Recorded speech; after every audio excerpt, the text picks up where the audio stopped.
Our parents were Willie and Kathleen Gallagher. Willie lived in Palace Street and Kathleen lived in Rossville Street.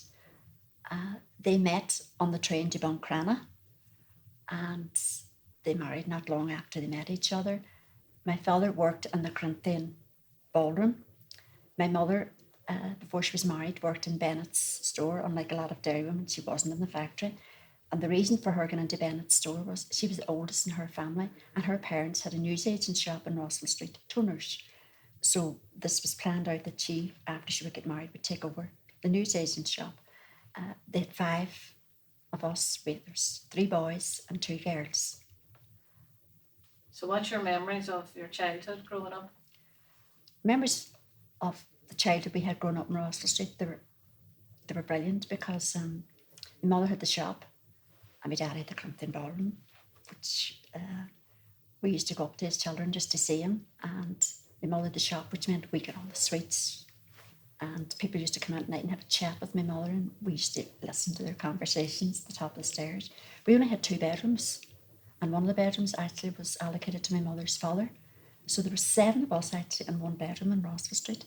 And it was when my mother put in plans to the corporation at the time to get an extension put onto her house in Rossville Street that they brought up that she couldn't have them. They wouldn't be the plans wouldn't be passed because the houses were going to be knocked down and Rossville flats were going to be built.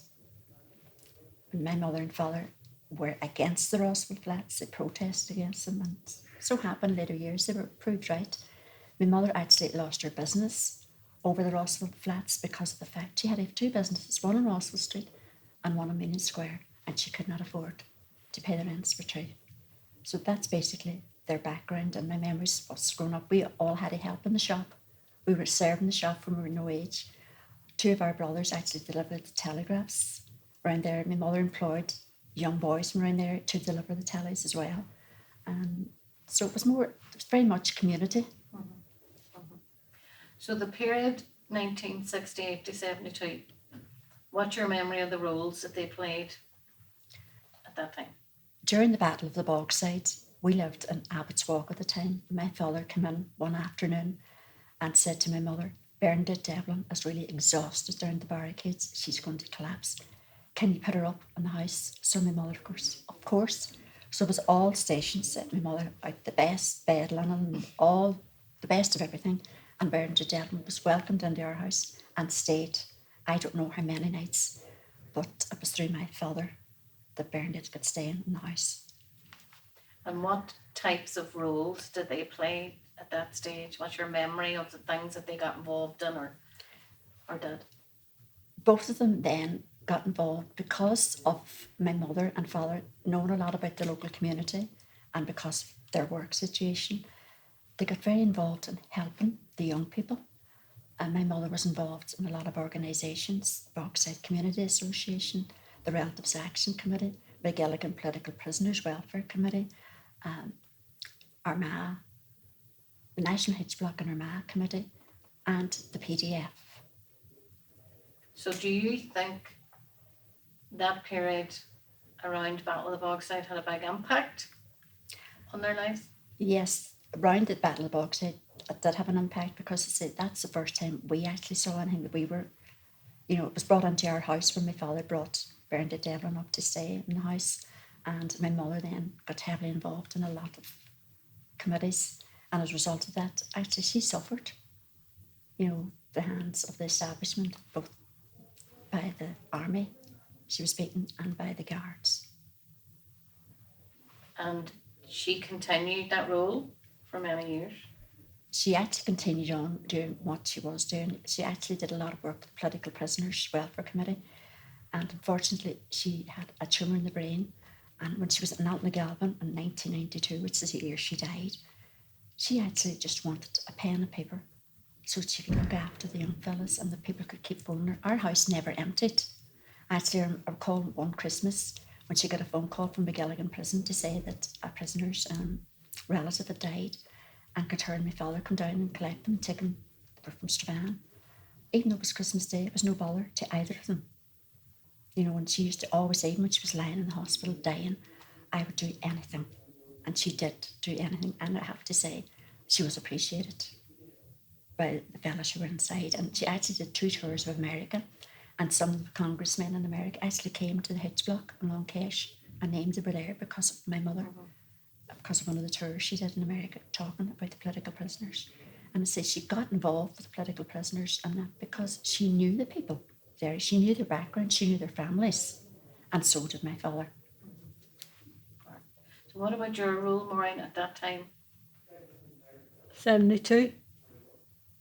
At that time, I was a member of Order of Malta, and there was a march was coming up, and we were all given duties that day, partners who we were going to be with.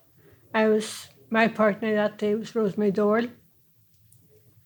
The first time we knew anything was on, we got was a knock at a door in Chimney Street.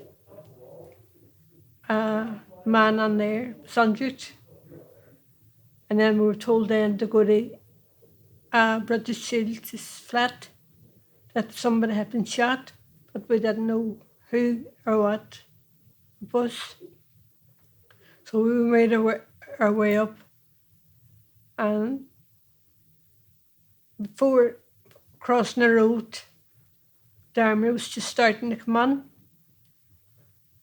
The jeeps called, "Oh, leave them there, we're getting them on the way back." Can you just stop that even? Because she needs to make that clear.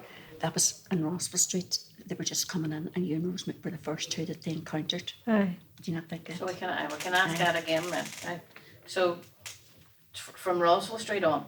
So I'll ask you to tell me what happened in Roswell Street. Is that okay? And it Right. would have been in the Free Dairy Museum on the bloody Sunday March. So what happened in Roswell Street?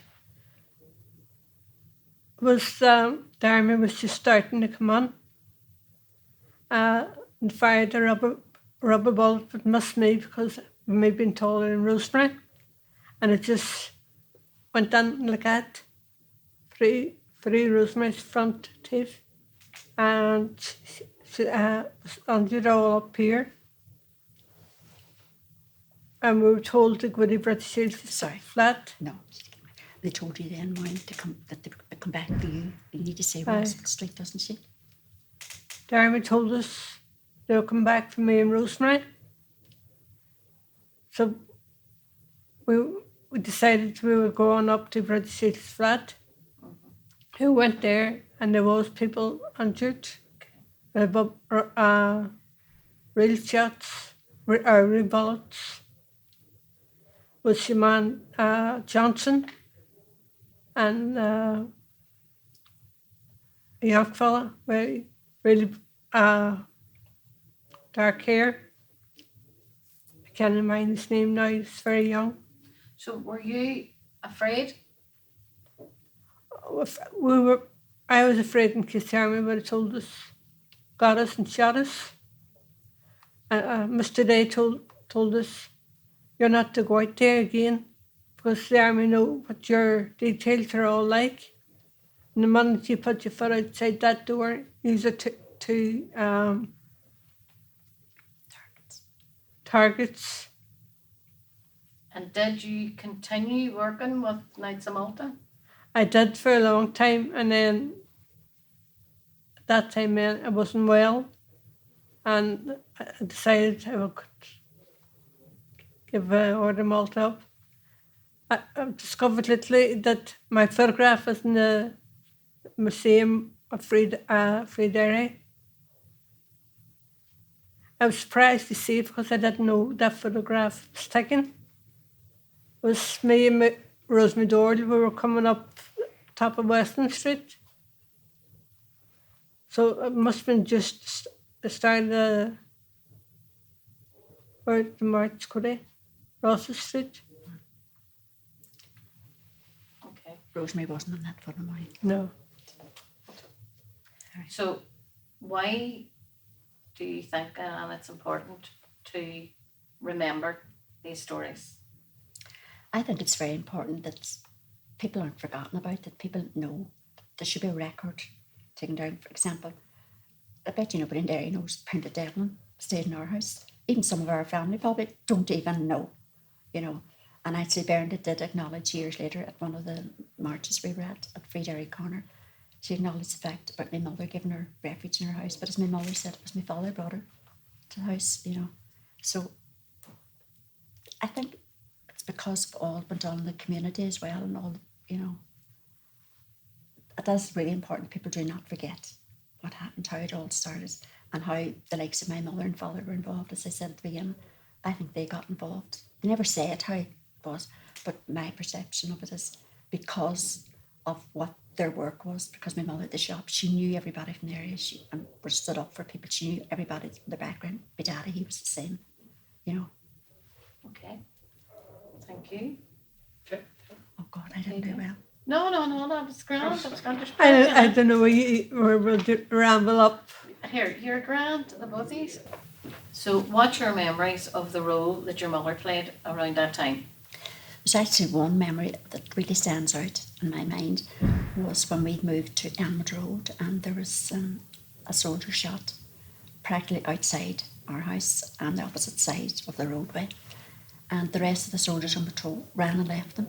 My mother ran out, got blankets and a pillow and said the act of contrition in the soldier's ear and stayed with them until, I don't know, whether somebody came in and took him away. And it was a few days later, there was, he said he was a major, came to our house and knocked in a massive big box for my mother present to thank her for what she did. She would not accept the present, but she just said, we are Christians here and I wouldn't do that to anybody.